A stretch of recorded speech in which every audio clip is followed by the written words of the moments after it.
இங்கு அமர்ந்திருக்கும் போதகர்களுக்கும் என் நடுவர்களுக்கும் என் அன்பு சகோதர சகோதரிகளுக்கும் இயேசு கிறிஸ்துவின் நாமத்தினால் என் ஸ்தோத்திரங்களை தெரிவித்துக் கொள்கிறேன். என் பெயர் எம் ஜோஷுவா. நான் நமது ஸ்தாபனத்தின் தலைமையிடமாக செயல்பட்டு கொண்டிருக்கும் வேளச்சேரி திருச்சபையிலிருந்து வந்துள்ளேன். என் சபை 1905 ஒரு சிறு ஜெப கூடுகையாக தான் ஆரம்பிக்கப்பட்டது. பின்னர் பிப்ரவரி மாதம் 11 1917 சபை கட்ட வேலைகள் தொடங்கப்பட்டது. ஆனால் 1919 தான் சபை முடிக்கப்பட்டது. எங்க சபைக்கு ஒரு ஸ்பெஷாலிட்டி இருக்குங்க. எங்க சபையில நம்ம அமெரிக்கன் அட்வென்ட் மிஷனோட மிஷனரியான தெல்மா பேங்க்ஸ் அவரோட கலரையும் குளோத்தி மிஷனரி அவரோட சிறுபிள்ளையோட கல்லறையும் இருக்குங்க.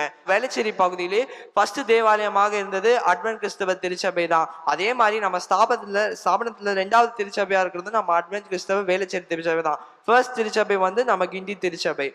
ஸோ இன்னையோட டாபிக் என்னோட மனம் கவர்ந்த என்னோட ஃபேவரட்டான மிஷனரி. என்னோட ஃபேவரட்டான missionary captain James spends. So இவர் தான் கேப்டன் ஜேம்ஸ் ஸ்பென்ஸ்.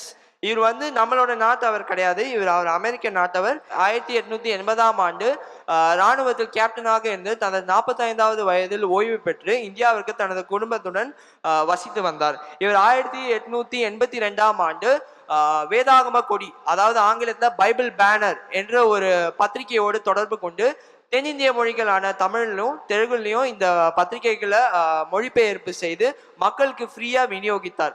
இது முதல் கட்டத்துல இவருக்கு இந்த விநியோகம் செய்யறதுக்கு ஹெல்ப்ஃபுல்லா இருந்தவங்க பிலடெல்பியா நாட்டை சேர்ந்த மிஷனரிகள். பின்னர் தமிழகத்தை சேர்ந்த நம்ம தமிழ்நாட்டுல சேர்ந்த ரெவரண்ட் மாஸ்லாமணி என்கிற ஒரு போதகர் இவருக்கு தமிழ்ல மொழிபெயர்க்க ரொம்ப உதவியா இருந்தாரு. இவங்க ரெண்டு பேரோட கூட்டு முயற்சியால தான் நமது அட்வென்ட் ஸ்தாபனம் மிகப்பெரிய வளர்ச்சி அடைந்தது. இவற்றாக நம்ம ஸ்தாபனம் ஸ்தாபிக்கப்பட காரணமா இருந்த கேப்டன் ஜேம்ஸ் ஸ்பென்ஸ் நமது அட்வென்ட் மிஷனின் முதல் கிறிஸ்தவர் என்பது குறிப்பிடத்தக்கது. நம்ம எங்க இருந்தாலும் எப்போ இருந்தாலும் எப்படி இருந்தாலும் நமக்கு கிடைச்ச அன்பை மற்றவங்களுக்காக நம்ம கேப்டன் ஜேம்ஸ் ஸ்பென்ஸ் மாதிரி சொல்லணும். அவர் நினைச்சிருந்தா அவர் நாட்டிலே இருந்திருக்கலாம். ஆனா அவர் இங்கே நமக்கு அவ்வளவு எஃபர்ட்ஸ் போட்டு நம்மளோட லாங்குவேஜ்க்கு அதை டிரான்ஸ்லேட் பண்ணி நம்ம கொடுத்துருக்காரு. இந்த மாதிரி நம்மளும் சுவிசேஷம் ஊழியத்தை செய்யணும்.